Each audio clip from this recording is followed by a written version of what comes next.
मुझ पे हैं सैकड़ों इल्ज़ाम, मेरे साथ न चल। तू भी हो जाएगा बदनाम, मेरे साथ न चल। तू नई सुबह के सूरज की है उजली सी किरण, मैं हूँ एक धूल भरी शाम, मेरे साथ न चल। अपनी खुशियाँ मेरे आलम से मंसूब न कर, मुझसे मत मांग मेरा नाम, मेरे साथ न चल। तू भी खो जाएगी टपके हुए आंसुओं की तरह, देख ऐ गर्दिशे अय्याम, मेरे साथ न चल। मेरी दीवार को तू कितना संभालेगा शकील, टूटता रहता हूँ हर गांव, मेरे साथ न चल। मुझ पे हैं सैकड़ों इल्ज़ाम, मेरे साथ न चल। नमस्कार, कैसे हैं आप सभी? दुआ और उम्मीद दोनों है कि आप सभी बहुत अच्छे होंगे। बहुत बहुत स्वागत है आपका, वेलकम, अभिनंदन to my channel Arya only love. तो चलिए बीते कुछ कदमों को खींचा जाए जाना जाए पिछला। कल्पना उस तरफ चल पड़ी है कि वो ये डिसाइड कर चुकी है कि उसे अपने आप से दूर रखना है उन लोगों को जो उनके करीब आ रहे हैं। वहीं दूसरी तरफ गीतिका का मन जो है वो यू टर्न ले रहा है, यू टर्न से भी ज़्यादा घूम कर यू टर्न ले रहा है। वो खिंच रही है कल्पना की शख्सियत की तरफ, जो उसे एरोगेंट लगा करती थी, रूड लगा करती थी। अब उसी शख्स का हाथ बढ़ाना उसके मन को मोह रहा है। वैली पिछले टनल हादसे से उभरी ही नहीं थी कि अब ये ब्लास्ट, और इसी पर ये दोनों अपनी अपनी टीम के साथ निकल जाते हैं। वहीं गीतिका और उसके कैमरे की नज़र ज़र्रा भर भी ओझल नहीं होती कल्पना से। वो काम करने गई है तो काम तो उसे करना ही होगा। दूसरी तरफ कल्पना अपने काम से 1 इंच भी नज़र नहीं हटाती, और ये बात गीतिका को थोड़ा सा टच कर जाती है, चुभ जाती है। कल्पना का इग्नोर करना उसे भाता नहीं है, उसे परेशान कर जाता है।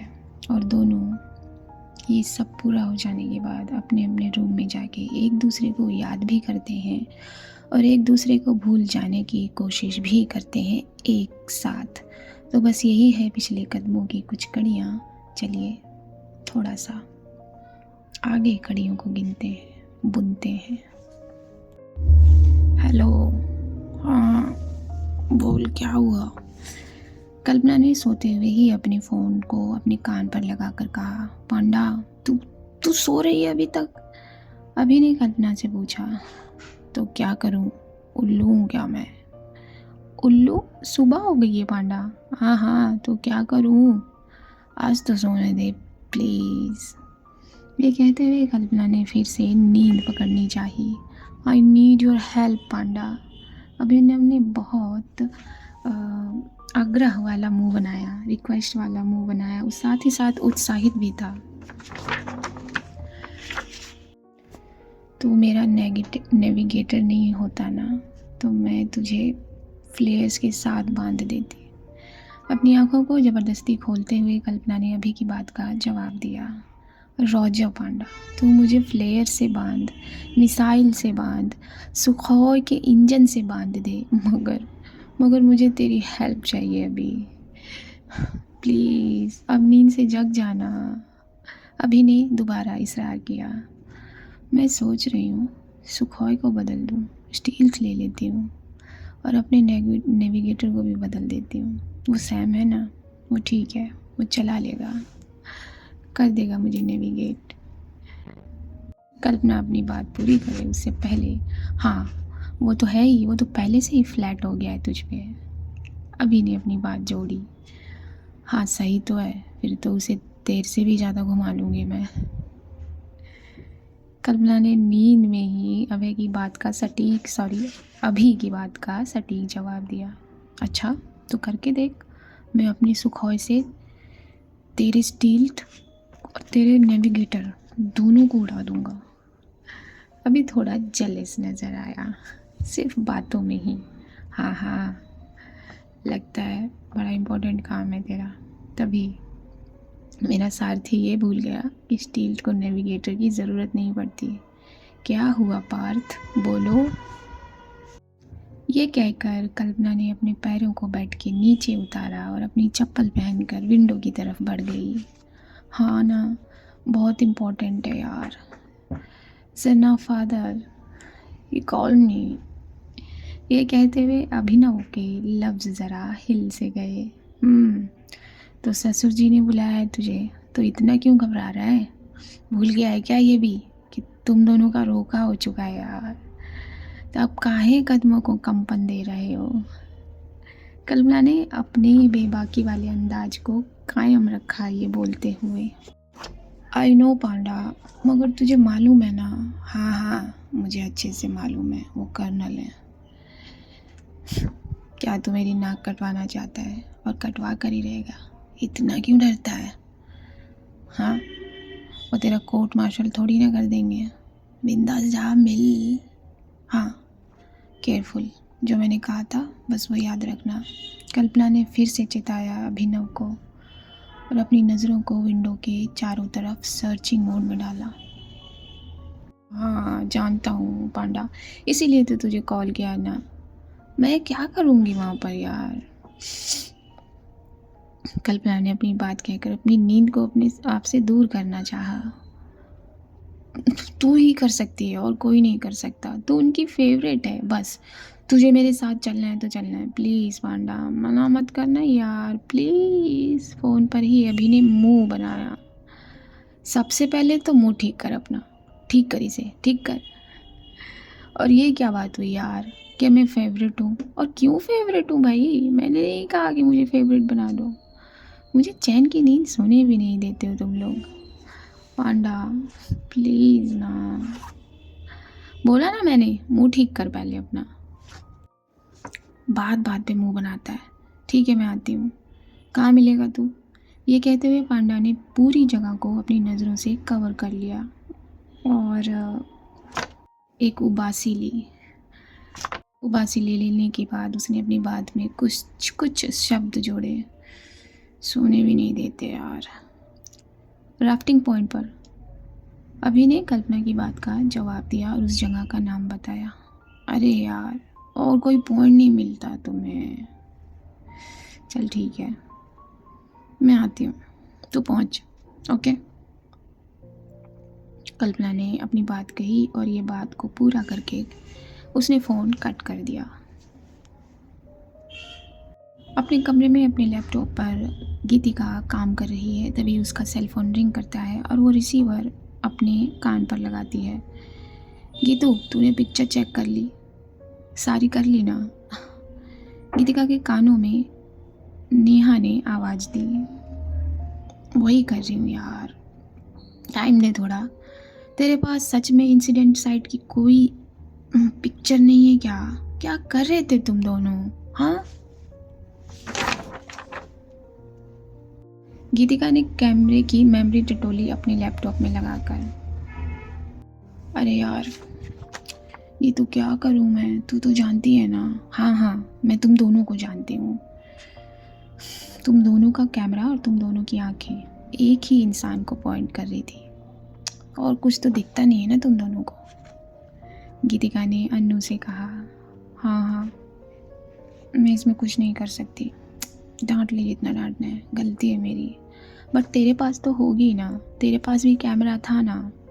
तूने तो साइड की ही पिक्चर ली होगी। हाँ हाँ, मैं वही देख रही हूँ। गीतिका ने ये कहकर मुंह बिटकाया, क्योंकि वो भी उसे अच्छे से मालूम था कि कल वो भी कहीं ना कहीं वो और उसका कैमरा, उन दोनों का पॉइंट कल्पना ही था। उसी पर टिके हुए थे। इसी सोच में गीतिका अपनी बात कह देती है और मेमोरीज को टटोलने में लगी हो जाती है। हाँ, मिल गई, मैं तुझे सेंड करती हूँ। ओके। और हाँ, जल्दी से एडिट करवा इसे और प्रिंट के लिए आगे दे। और हाँ, आगे देने से पहले ब्रांचर सर को चेक करा देना, दिखा लेना। क्यों? तू आके करियो ना प्रिंट। सॉरी। सॉरी। क्यों? तू आके करियो ना पेंटिंग का काम और ब्रांचर सर के पास जाने का काम। गीतिका के कुछ ऑर्डर देने पर अनु ने कहा, नहीं मुझे थोड़ा काम है तो मैं देर से आऊँगी ऑफिस। तू कर दियो ना ये कह के गीतिका ने सेंड का ऑप्शन क्लिक कर दिया। तू कहाँ जा रही है अब? हालात देख रही है शहर के?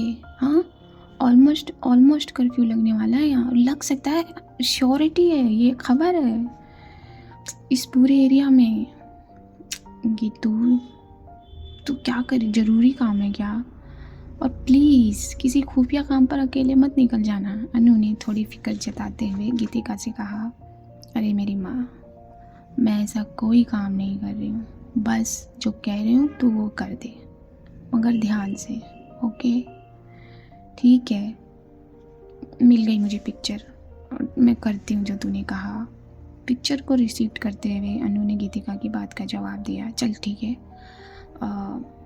मैं तुझे मिलती हूँ थोड़ी देर में। हाँ।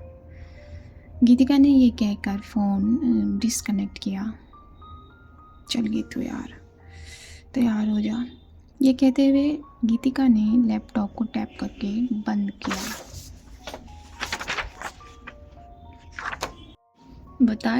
अभी के बताए हुए जगह पर कल्पना पहुंच जाती है, उस पॉइंट पर पहुंच जाती है अपनी वाइट मर्सिडीज़ में, और वो बैठी है अपनी चिन को ऊपर उठाए हमेशा की तरह, अपनी आँखों पर अपने फेवरेट चश्मे लगाए वो बाहर की तरफ देख रही है।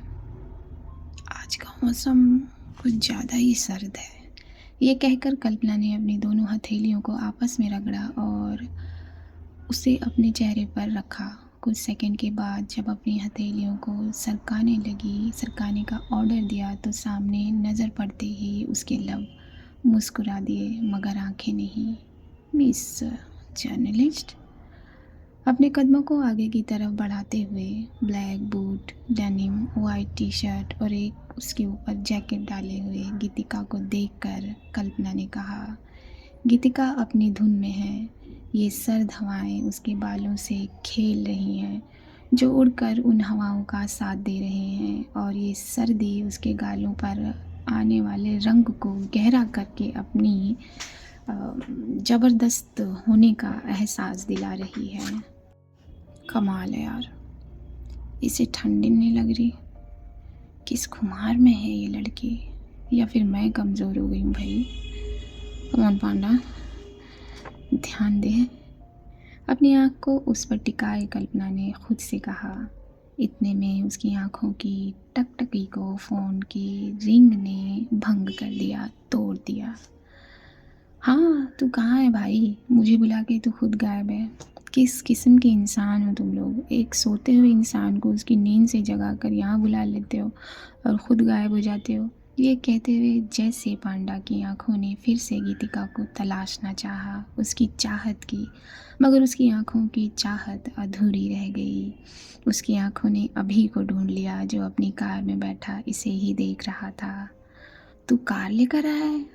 हाँ पांडा। तो मेरा मुंह क्या ताक रहा है भाई? चल यू टर्न ले और आगे बढ़। कल्पना ने बेबाकी से अभी को ऑर्डर दिया और ये दोनों मुस्कुराते हुए अपनी कार को आगे कर गए। वहाँ पहुँच जाते हैं ये दोनों जहाँ के लिए निकले थे। मुंह बंद कर अंकल, कल्पना ने अभी से कहा, जो जरनाब को देखकर शॉक था। उसकी वो जरी वाली कुर्ती जो वाइट और गुलाबी रंग का मेल बना रही है। तभी उसका मुंह अपने आप बंद हो जाता है क्योंकि जरनाब के ठीक पीछे उसके वालिद साहब अपनी कर्नल की पर्सनालिटी लिए हुए आगे बढ़ते नज़र आते हैं। अस्सलाम वालेकुम कर्नल साहब, पांडा ने अपने अंदाज में सलाम किया और अपने आप को झुकाकर कर्नल साहब के पैर छू लिए। वालेकुम अस्सलाम स्क्वाड्रन लीडर, 12 o'clock। कर्नल साहब ने कल्पना का रुख पकड़ा, कल्पना के सर पर हाथ रखकर उसे आशीर्वाद देते हुए सलाम को कबूला उसके और पांडा को गले लगा लिया। हे पार्थ, तुम अपने ससुर जी के लिए कुछ लाए हो या नहीं? सोफे पर बैठते हुए पांडा ने अभी के कानों में फुसफुसाया और जिन बड़ी बड़ी आँखों से जरनाब को अभी देख रहा था, वो आँखें अब पांडा पर कर देता है और पांडा अपनी गर्दन को ना में हिला के एक खुशकी वाली स्माइल ले लेती है और हंसते हुए उस अपनी बात को हल्का सा आगे करती है। ना, जरनाब को देख ले पहले बेटा, भूल भूल क्यों जाता है तू? रोगन जोश तभी अच्छा लगता है जब उसमें डालने वाले केवड़े को सही मात्रा में रखा जाए।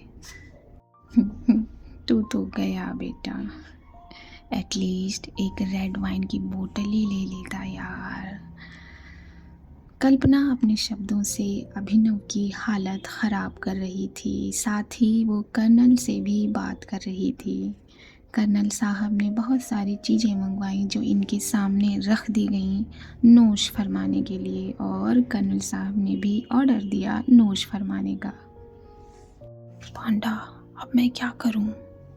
अभी ने मुंह बनाकर अगेन कल्पना से धीरे से उसके कानों में कहा, पहले मैंने तुझसे कहा ना, मुट्ठी कर अपना जल्दी। अभी से ये हल्के से कहकर कल्पना ने अपना रुख कर्नल साहब की तरफ किया। कर्नल साहब, मैं माजरत चाहूँगी, मुझे थोड़ी सी देर के लिए, बस यही कोई 20 या 30 मिनट के लिए बाहर जाना पड़ेगा, एक काम है। पांडा ने इसरार करते हुए कहा। एक मोह देने वाली स्माइल दी और इस स्माइल पर कौन न कुर्बान हो जाए। हाँ स्क्वाड्रन लीडर, जाओ, लेकिन हाँ ठीक है, जब तक आप आएंगी तब तक यखनी भी तैयार हो जाएगी। कर्नल साहब ने कल्पना को जाने की इजाज़त देते हुए कहा। वाह, यखनी, फिर तो मैं 15 मिनट में ही वापस आ जाऊंगी। ये कहकर कल्पना ने यहाँ से निकलने के लिए कदम आगे बढ़ाए। मोर्चा संभाल, मैं कुछ लेकर आती हूँ, ओके? न जाने कब तक तुझे संभालना पड़ेगा मुझे। ये अभी से कहकर कल्पना ने जरनाब को देखा। संभालिएगा, बाहर की हालत ठीक नहीं है, जरनाब ने पांडा से कहा। ये सब तो नॉर्मल है जरनाब, आप इसे संभालिएगा, कहीं ये हिट विकेट ना हो जाए। आप इसे कुछ सिखाते क्यों नहीं है? हाँ सिखाइए, वरना पोपटी बना हुआ रह जाएगा ये। मैं कितना करूँगी इसके लिए। चलिए, मैं थोड़ी सी देर में आई। ये कहकर कल्पना पास के छोटे से एक मार्ट टाइप में पहुंच जाती है और एक ओल्ड रेड वाइन की बोतल को परचेज करके अपने आँखों पर अपना फेवरेट काला चश्मा लगाकर अपने कदमों को आगे की तरफ करती है और अपने कदमों को थोड़ी सी तेज़ी प्रदान करती है, अपनी गर्दन को ऊंचा उठाए। तभी राइट साइड से तेज आते कदम इससे टकरा जाते हैं। इससे पहले वो इंसान गिरे, कल्पना उसे यहाँ थोड़ा खांसी आ रही है। कल्पना उसे अपने दोनों हाथों से पकड़ लेती है। उसकी हाथों की जगह उस इंसान की कमर पर होती है और वो इंसान ये सोच चुका होता है कि वो तो गिर गया, इसलिए वो अपने हाथों में जो उसके बैग्स होते हैं वो उन्हें छोड़कर कल्पना के शोल्डर को पकड़ लेता है और अपनी आंखें बंद कर लेता है। कल्पना की पकड़ में मजबूती आ जाती है, मगर उसकी आंखें कल्पना की आवाज़ पर फट से खुल जाती हैं। आप यहाँ भी? ओह नो, ये कह के जैसे कल्पना ने हार मान ली हो। Squadron leader? और यहाँ उल्टा मसला है। गीतिका आंखें खुलते ही कल्पना की आंखों में थी और ये दोनों इस आइस कनेक्शन से कनेक्ट हो जाते हैं। गीतिका जैसे सब कुछ भूल गई। ये कैसी हवाएं हैं जो इस वक्त और तेज हो जाती हैं। गीतिका का दिल इन हवाओं को पकड़ रहा है, तेज हो रहा है और सुकून भी दे रहा है। उसकी सांसें उसके दिल को ठीक कॉपी कर रही हैं। वो इस पल में है और इसी पल में शायद रह जाना चाहती है, गुम हो जाना चाहती है, मगर कल्पना को ये ख्याल है कि वो कहाँ है और जो बातें, जो चीज़ उसके दिमाग में चल रही हैं वो बिल्कुल भी उनको हल्के में नहीं लेती। उसे इस चीज़ से लेना देना नहीं है कि यहाँ से गुज़रने वाले लोग इन्हें ही देख रहे हैं, क्योंकि ये कोई बड़ी बात नहीं कि कल्पना सेंटर ऑफ द अट्रैक्शन होती है, तो यहाँ भी वही होगा। लेकिन जो लोग इसे देख रहे हैं, क्या वो ठीक हैं? क्या उनमें कोई संदिग्ध नहीं होगा? इस बात को कल्पना अच्छे से समझती है। और कल्पना जैसे उसने गीतिका को पकड़ा था वैसे ही वो उसे ढील दे देती है। गीतिका की गलती इतनी थी कि उसने अपने आप को सौंप दिया था कल्पना की बाहों को।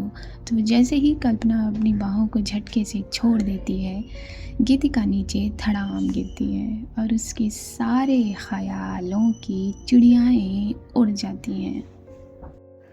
आ ये कह के गीतिका ने मुंह बनाया। आप कितने, यू आर सो क्रूल। ये कहते हुए उसने अपनी कमर को सहलाते हुए अपने आप को खड़ा किया। कोई ऐसा कैसे हो सकता है? मैं क्यों हुई यहाँ पर? ये कहते हुए गीतिका ने अपनी कमर को भी सहलाया और अपने दांत भी पीसे। बड़ी चीज़ है ये आरज़ू भी, मगर मिसाले यार, सिर्फ आरज़ू की तो बात नहीं, चाहती तो मैं भी यही हूँ कि आपसे सामना ना हो, मगर क्या करें, मिलता कुछ और है कुछ और चाहने पर। ये कहकर कल्पना गीतिका के गिरे हुए बैग्स को उठाने लगती है। कोई ज़रूरत नहीं है मेरे बैग्स को हाथ लगाने की, मैं खुद उठा लूँगी। ये कहकर वो भी अपने बैग्स उठाने लगती है। पहले खुद को तो उठाइए मिस ब्रेनलेस। ये सुनकर गीतिका इसके हाथ से बैग ले लेती है और कल्पना की आंखों में चमक आ जाती है, क्योंकि बैग लेते हुए गीतिका ने उसके हाथों को टच किया। मगर वो दिखाएगी भी तो दिखा नहीं पाएगी। कैसे? जस्ट बिकॉज ऑफ, हाँ चलिए आप बताइए। इतने में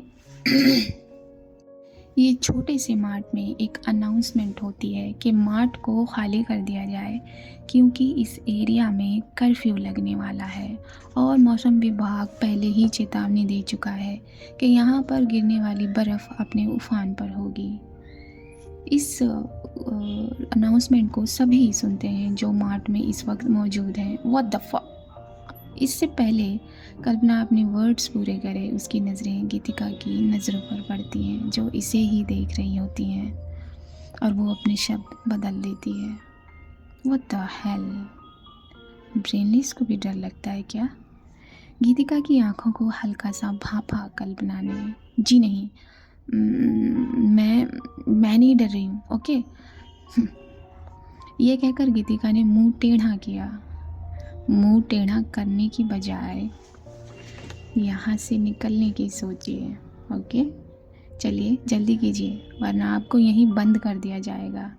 और मसला ये होगा, ये सबसे बड़ा माइनस पॉइंट होगा, क्योंकि आपको ख़रीदेगा कौन भाई? क्योंकि अपना सुकून और चैन थोड़ी गंवाना है आपको ख़रीद कर।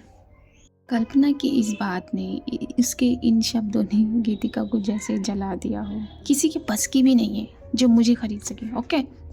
ये कहते हुए अपने गर्म कानों के साथ गीतिका बाहर की तरफ चल पड़ती है। कल्पना ने आगे जाने से पहले यहाँ चारों तरफ अपनी नज़रों को दौड़ाया। वो ये देख रही थी कहीं कोई इन्हें फॉलो तो नहीं कर रहा, या कोई इन्हें नज़र तो नहीं रख रहा इन पर। चारों तरफ अपनी नज़रें दौड़ा लेने के बाद, ये अपने आप को यकीन दिला लेने के बाद कि नहीं, यहाँ तो कोई नहीं है जो हमें फॉलो कर रहा है या हम पर नज़र रख रहा है, कल्पना अपने कदमों को बाहर की तरफ कर देती है और वो आगे बढ़ जाती है। तो चलिए हम भी बढ़ते हैं, यानी कि रुकते हैं। आज के लिए इतना ही रखते हैं, क्योंकि मन नहीं है। एनीवेज, मन का क्या है, मन तो ऊपर नीचे चलता रहता है। बस बाकी मैं आप लोगों से यही कहूँगी कि अपने दिल को झूठे लोगों से बचाते रहिए, क्योंकि झूठे लोग ना चाहते हुए भी आपकी ज़िंदगी में एंटर कर ही लेते हैं, या फिर कभी कभी आप उनके पास पहुंच जाते हैं। तो अपनी रूह को हर्ट होने से बचाइए। पलों को एंजॉय करिए, मुस्कुराते रहिए, मुस्कुराहट दीजिए और अपने पेरेंट्स का ख्याल रखिए। अपने दिल की बात या अपने किसी चहेते की बात, कोई एक्सपीरियंस मुझसे शेयर करना चाहते हैं तो दिए गए मेल एड्रेस पर आप मुझसे कांटेक्ट कर सकते हैं। ये मेरी स्टोरी आप स्पॉटिफाई पे भी सुन सकते हैं। बस इतना ही कहने का मन है आज। मैं मिलूँगी आपसे अगले किसी भाग में, तब तक के लिए दुआ करते रहिए। मुझे दीजिए इजाज़त। नमस्कार।